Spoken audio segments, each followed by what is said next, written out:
going on, family? Welcome to this episode of Free Game Friday, where we teach you how to open children residential group homes free of charge every week here on YouTube. Now, I want to come to y'all today with a question that was asked to me this week, and it was an interesting question. Somebody asked, what do you do if a child is having a meltdown, like a mental episode in your facility? What do you do? What do the staff do? How do you handle that? And I'm here to tell you how you handle that here today. Now, the first thing you want to do, right? And this starts well before the episode ever starts, before you even have a child placed with you. You want to train your staff. That's key. You want your staff to be skilled in how to de-escalate situations. So when something's happening, you want to be able to catch it before it's happening, recognize it, and then kind of de-escalate it, smooth it out, kind of diffuse the situation before it gets to the episode. You want to catch it before it get to a 10, because once you get to a 10, you kind of along for the ride at that point. But that's what you want to do. You want to train your staff. That's step one, right? The next thing you want to do, let's say if you just catch it, you can't catch it before, just go from 0 to 100 over the course of 10 seconds. You ain't got time to de-escalate nothing. What do you do? At that point, you got to start thinking about the other client. You might need to go,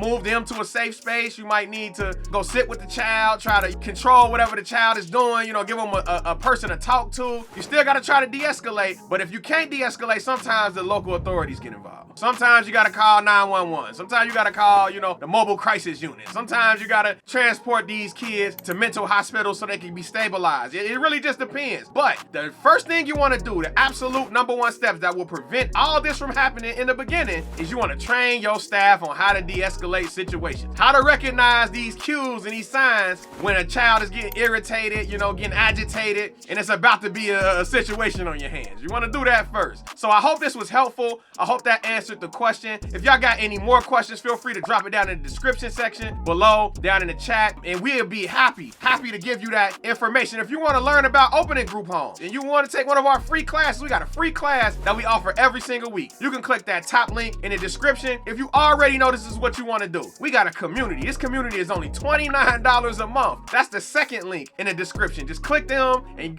we hope to see you all here soon.